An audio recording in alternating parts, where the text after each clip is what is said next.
ಎಲ್ಲರೂ ಅಂದುಕೊಂಡಿರೋದು ಭಗತ್ ಸಿಂಗ್ ರನ್ನ ಗಲ್ಲಿಗೇರಿಸಲಾಯಿತು ಅಂತ.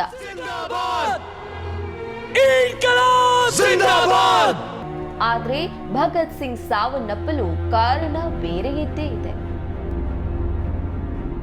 ಭಗತ್ ಸಿಂಗ್ ಅವರನ್ನ ಅತಿ ಮೋಸದಿಂದ ಕೊಲ್ಲಲಾಯಿತು. ಹೀಗೆ ಕೆಚ್ಚೆದೆಯ ವೀರ ಭಗತ್ ಸಿಂಗ್ ಅವರ ಇತಿಹಾಸವನ್ನ ಕೇಳಿದ್ರೆ ನಿಮ್ಮ ರಕ್ತ ಕುದಿಯುತ್ತದೆ.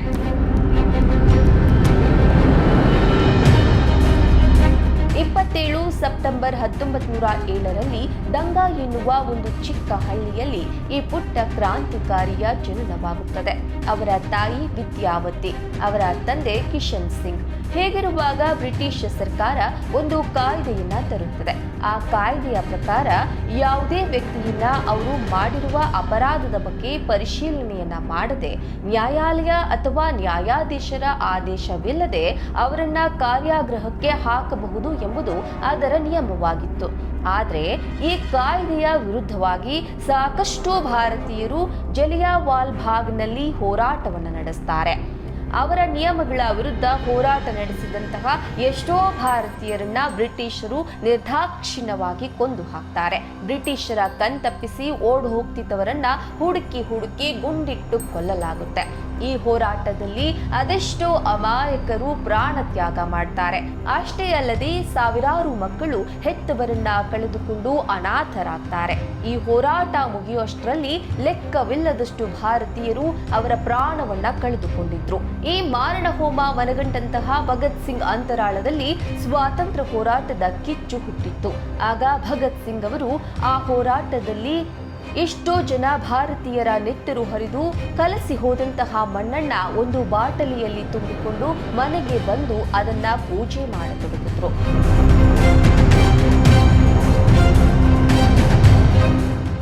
ಅವರ ಮನೆಯಲ್ಲಿ ಮದುವೆಗೆ ತಯಾರಿಯನ್ನ ನಡೆಸ್ತಾ ಇದ್ರು. ಆದ್ರೆ ಭಗತ್ ಸಿಂಗ್ ಅದನ್ನ ತಿರಸ್ಕರಿಸಿ ಒಂದು ಪತ್ರವನ್ನ ಬರೆದಿಟ್ಟು ಮನೆಯನ್ನ ತೊರೆಯುತ್ತಾರೆ. ಅಂದ ಹಾಗೆ ಆ ಪತ್ರದಲ್ಲಿ ಅವರು ಮದುವೆಯನ್ನ ಯಾರು ಬೇಕಾದ್ರೂ ಆಗ್ತಾರೆ, ಮದುವೆ ಅನ್ನೋದು ಯಾವ ದೊಡ್ಡ ಸಾಧನೆ, ಆದ್ರೆ ನನ್ನ ಗುರಿ ಬ್ರಿಟಿಷರನ್ನ ದೇಶ ಬಿಟ್ಟು ತೊಲಗಿಸಿ ಭಾರತ ಮಾತೆಯನ್ನ ಕಾಪಾಡಿಕೊಳ್ಳೋದಾಗದೆ. ಬ್ರಿಟಿಷರನ್ನ ಭಾರತದಿಂದ ಹೊಡೆದೋಡಿಸೋದೇ ನನ್ನ ಗುರಿ ಎಂದು ಬರೆದುಕೊಂಡಿದ್ರು. ಅಂದಿನಿಂದ ಬ್ರಿಟಿಷರ ವಿರುದ್ಧ ಒಬ್ಬ ಕ್ರಾಂತಿಕಾರಿ ಹೋರಾಟಗಾರನಾಗಿ ಬದಲಾಗುತ್ತಾ ಹೋಗ್ತಾರೆ. ನಂತರ ಬ್ರಿಟಿಷ್ ಸರ್ಕಾರ ಸೈಮನ್ ಕಮಿಷನ್ ಎನ್ನುವ ಆಯೋಗವನ್ನ ಜಾರಿಗೆ ತರುತ್ತೆ. ಆಗ ಲಾಲಾ ಲಜಪತ್ ರಾಯ್ ಅವರು ತೀವ್ರ ವಿರೋಧವನ್ನ ವ್ಯಕ್ತಪಡಿಸ್ತಾರೆ. ಜೊತೆಗೆ ಗೋ ಬ್ಯಾಕ್ ಸೈಮನ್ ಎನ್ನುವ ಚಳವಳಿಯನ್ನು ಆರಂಭಿಸುತ್ತಾರೆ. ಯಾಕಂದ್ರೆ ಆ ಸೈಮನ್ ಆಯೋಗದಲ್ಲಿರುವ ಪ್ರತಿಯೊಬ್ಬರು ಬ್ರಿಟಿಷರೇ ಆಗಿರ್ತಾರೆ. ಆ ಆಯೋಗದಲ್ಲಿ ಒಬ್ಬ ಭಾರತೀಯ ಕೂಡ ಇರೋದಿಲ್ಲ. ಇದನ್ನ ವಿರೋಧಿಸಿ ಲಾಲಾ ಲಜಪತ್ ರಾಯ್ ಚಳುವಳಿಯನ್ನ ಆರಂಭಿಸುತ್ತಾರೆ. ಇದು ಹೀಗೆ ಮುಂದುವರೆದ್ರೆ ನಮಗೆ ಉಳಿಗಾಲವಿಲ್ಲವೆಂದು ತಿಳಿದಂತಹ ಬ್ರಿಟಿಷರು ಆ ಚಳುವಳಿಯನ್ನ ನಿಲ್ಲಿಸಲು ಲಾಠಿ ಚಾರ್ಜ್ ಅನ್ನ ಮಾಡಿಸ್ತಾರೆ. ಆ ಸಂದರ್ಭದಲ್ಲಿ ಅತೀವವಾಗಿ ಗಾಯಗೊಂಡಂತಹ ಲಾಲಾ ಲಜಪತ್ ರಾಯ್ ಕೊನೆಯುಸಿರೆಳೆಯುತ್ತಾರೆ.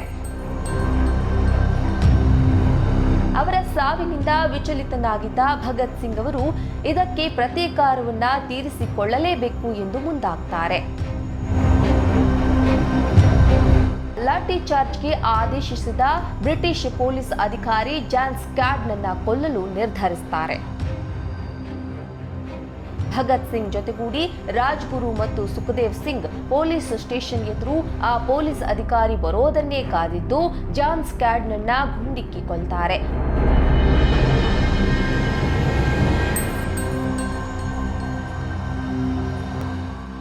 ಆದರೆ ಅಲ್ಲೊಂದು ಪ್ರಮಾದವಾಗಿತ್ತು.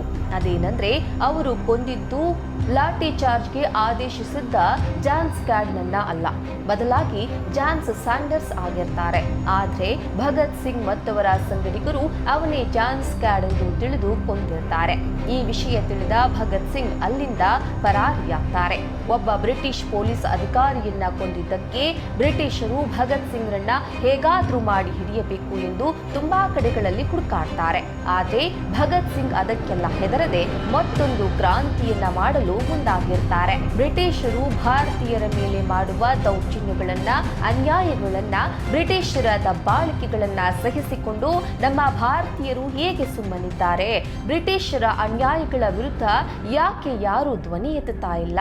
ಬ್ರಿಟಿಷರ ದೌರ್ಜನ್ಯ, ಅನ್ಯಾಯಗಳ ಬಗ್ಗೆ ಜನರಿಗೆ ಅರಿವು ಮೂಡಿಸಲು ನಾವು ಏನನ್ನಾದರೂ ಮಾಡಲೇಬೇಕು ಎಂದು ರಾಜ್ಗುರು, ಭಗತ್ ಸಿಂಗ್, ಸುಖದೇವ್ ಈ ಮೂವರು ಸೇರಿ ಬ್ರಿಟಿಷ್ ಪಾರ್ಲಿಮೆಂಟ್ನಲ್ಲಿ ಬಾಂಬ್ ಹಾಕುವುದಕ್ಕೆ ಉಪಾಯ ಮಾಡ್ತಾರೆ. ಪಾರ್ಲಿಮೆಂಟ್ ಮೇಲೆ ಬಾಂಬ್ ದಾಳಿಗೆ ಬಲವಾದ ಕಾರಣವಿತ್ತು.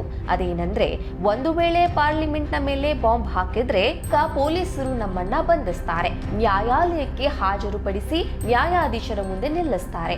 ಆಗ ಭಾರತೀಯರ ಮೇಲೆ ಆಗುತ್ತಿರುವ ಅನ್ಯಾಯ, ದೌರ್ಜನ್ಯಗಳ ಬಗ್ಗೆ ನ್ಯಾಯಾಧೀಶರ ಮುಂದೆ ಹೇಳಿಕೊಂಡಾಗ ಪತ್ರಿಕೆಯವರು ಅದನ್ನ ಪ್ರಕಟಿಸ್ತಾರೆ.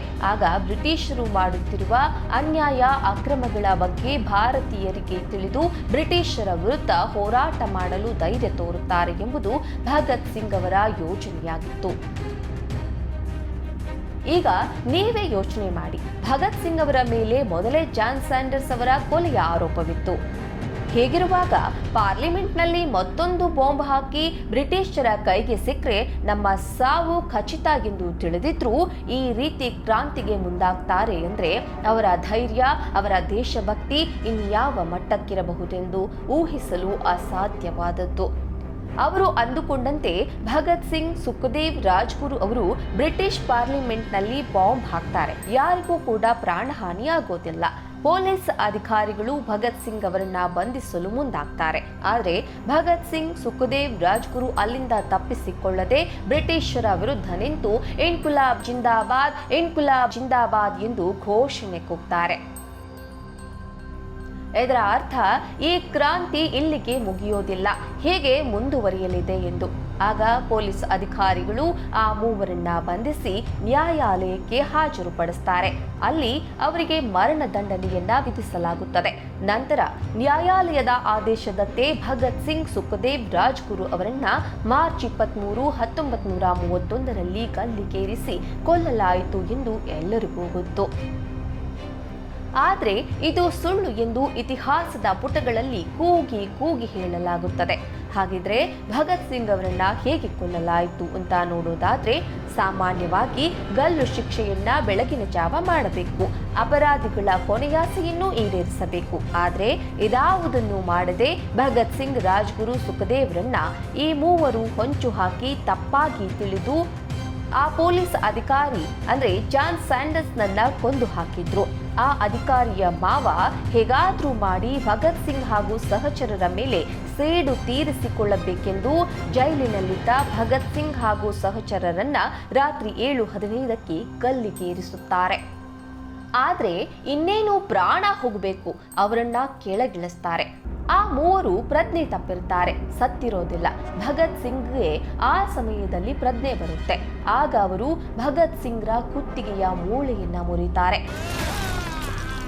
ನಂತರ ಅರೆ ಪ್ರಜ್ಞೆಯಲ್ಲಿರುವಂತಹ ಆ ಮೂವರನ್ನ ಗೋಣಿ ಚೀಲದಲ್ಲಿ ತುಂಬಿ ನಿಗೂಢವಾಗಿ ಒಂದು ಲಾರಿಯಲ್ಲಿ ಹಾಕಿ ಲಾಹೋರ್ನ ಕಂಟೋನ್ಮೆಂಟ್ಗೆ ಕರೆದುಕೊಂಡು ಹೋಗ್ತಾರೆ. ಆಗ ಜಾನ್ ಸ್ಯಾಂಡರ್ಸ್ನ ಮಾವ ಈ ಮೂವರ ಮೇಲೆ ಅತಿಯಾದ ಸೇಡನ್ನ ಹೊಂದಿದ್ದರಿಂದ ಭಗತ್ ಸಿಂಗ್, ರಾಜ್ಗುರು, ಸುಖದೇವ್ರ ತಲೆ ಮತ್ತು ಎದೆಯ ಮೇಲೆ ಗುಂಡುಗಳನ್ನ ಹಾರಿಸಿ ತಮ್ಮ ಸೇಡನ್ನ ತೀರಿಸಿಕೊಳ್ತಾರೆ. ನಂತರ ಅವರ ದೇಹವನ್ನ ಮರಣೋತ್ತರ ಪರೀಕ್ಷೆಗೂ ಕಳಿಸದೆ, ಅವರ ಸಂಬಂಧಿಕರಿಗೂ ಹಸ್ತಾಂತರಿಸದೆ ಉಸ್ಮಾನಿಯಾ ಪ್ರದೇಶದಲ್ಲಿ ಅಂತ್ಯಕ್ರಿಯೆ ಮಾಡಲಾಗಿದೆ ಎಂದು ಎಲ್ಲರಿಗೂ ನಂಬಿಸಿ ಭಗತ್ ಸಿಂಗ್, ರಾಜ್ಗುರು, ಸುಖದೇವ್ರನ್ನ ರಾವಿ ಸಟ್ಲೇಟ್ ನದಿಯ ದಡದಲ್ಲಿ ರಹಸ್ಯವಾಗಿ ಸುಟ್ಟಿರ್ತಾರೆ. ಆಗ ಈ ವಿಷಯ ತಿಳಿದಂತಹ ಭಗತ್ ಸಿಂಗ್ ಸಹೋದರಿ ಬೇಬಿ ಅಮರ್ ಆ ಸ್ಥಳಕ್ಕೆ ಬಂದಾಗ ಬೆಂಕಿಯಲ್ಲಿ ಸುಟ್ಟು ಬೂದಿಯಾಗದೆ ಇದ್ದಂತಹ ಉದ್ದನೆಯ ತೋಳಿನ ಮೂಳೆಯನ್ನ ಕಂಡು, ಈ ಮೂವರಲ್ಲಿ ತುಂಬಾ ಎತ್ತರವಾದವನು ನನ್ನ ತಮ್ಮ ಭಗತ್ ಸಿಂಗ್, ಆದ್ದರಿಂದ ಇದು ಉದ್ದನೆಯ ಮೂಳೆ ನನ್ನ ತಮ್ಮನದ್ದೇ ಆಗಿರಬೇಕೆಂದು ಭಾವಿಸಿ ವಿಧಿವಿಧಾನಗಳಿಂದ ಅಂತ್ಯ ಸಂಸ್ಕಾರವನ್ನ ಮಾಡ್ತಾರೆ. ಈ ರೀತಿ ಅಪಾರ ದೇಶಭಕ್ತಿ ಹೊಂದಿದ್ದ, ಎಲ್ಲವನ್ನೂ ತ್ಯಾಗ ಮಾಡಿದ್ದ ಬ್ರಿಟಿಷರ ವಿರುದ್ಧ ದೊಡ್ಡ ಹೋರಾಟ ನಡೆಸಿ ಬ್ರಿಟಿಷರ ಎದೆ ನಡುಗಿಸಿ ಕೇವಲ 23ನೇ ವಯಸ್ಸಿನಲ್ಲಿ ವೀರ ಮರಣ ಹೊಂದಿದವರು ಭಾರತೀಯರ ಹೆಮ್ಮೆಯ ಕ್ರಾಂತಿಕಾರಿ ಭಗತ್ ಸಿಂಗ್. ಈ ವಿಡಿಯೋ ನಿಮಗೆ ಇಷ್ಟ ಆಗಿದ್ರೆ ಲೈಕ್ ಮಾಡಿ, ಶೇರ್ ಮಾಡಿ, ಹಾಗೆಯೇ ಸಬ್ಸ್ಕ್ರೈಬ್ ಮಾಡಿ.